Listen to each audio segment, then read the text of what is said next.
la parole est à Monsieur Olivier Fessa pour une durée de 5 minutes.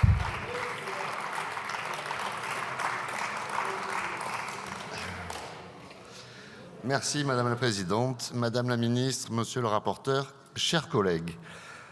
Fin juillet 2022, lors de la suppression de la redevance télé, les Français se sont enfin crus débarrassés du fardeau de l'audiovisuel public qui pompe dans leur portefeuille en grande partie pour diffuser des idéologies minoritaires.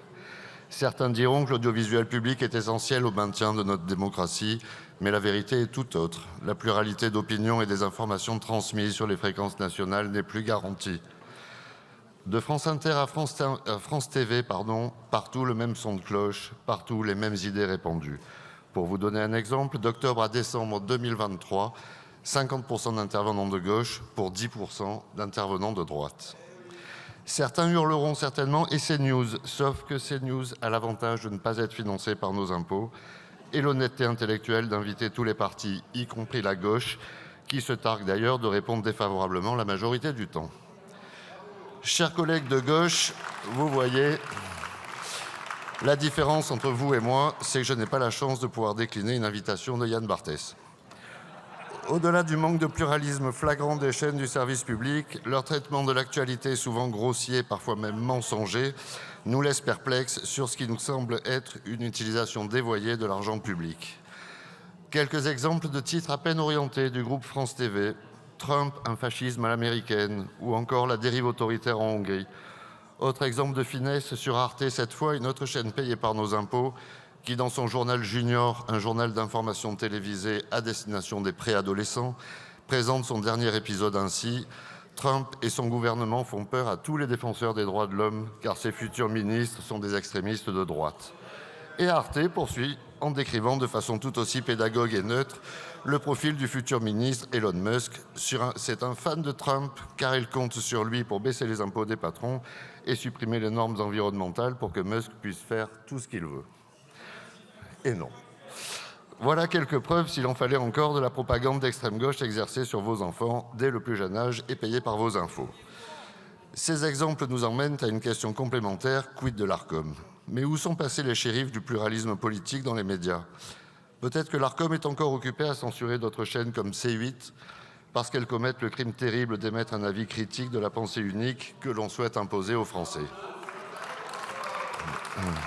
Voilà encore une structure, l'Arcom, à supprimer puisqu'elle coûte de l'argent aux Français pour décider de façon unilatérale à qui on accorde la liberté d'expression ou pas.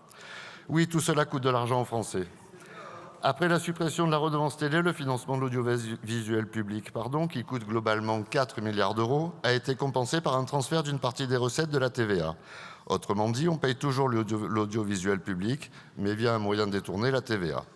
Cette solution pansement s'interrompant à la fin de l'année, on nous propose deux options pour continuer de financer les chaînes publiques avec l'argent des Français. Continuer ce système de financement par la TVA ou ouvrir la possibilité de les financer via un autre impôt de toute nature. La gauche, elle, se cache encore moins et propose directement et clairement le retour de l'impôt de contribution à l'audiovisuel. Quand la gauche n'arrive pas à créer de nouveaux impôts, elle remet en place le peu d'impôts qu'on avait réussi à supprimer. En résumé, au moment où la France gagne la Coupe du Monde des impôts, on demande aux Français de continuer de payer de leur poche des médias publics qui soit les ignorent, je parle de la majorité silencieuse qui s'oppose au délire wokiste, soit les insultes, je parle ici de la majorité des Français de droite. Sans surprise, mon groupe UDR votera donc contre ce texte et proposera la privatisation de ces médias publics qui ne remplissent plus leur devoir de neutralité. Soyez rassurés, nous avons une autre solution pour financer au moins en partie le service public, les ressources publicitaires pour lesquelles les chaînes publiques ne sont pas plafonnées, contrairement aux chaînes privées. Vulgairement, plus l'audience est grande sur une chaîne, plus elle bénéficie de l'argent de la publicité, ça s'appelle le marché. Mais pour faire de l'audience, encore faudrait-il que les chaînes du service public proposent un contenu qui intéresse vraiment les Français. Je vous remercie. Merci beaucoup. La parole est maintenant à Monsieur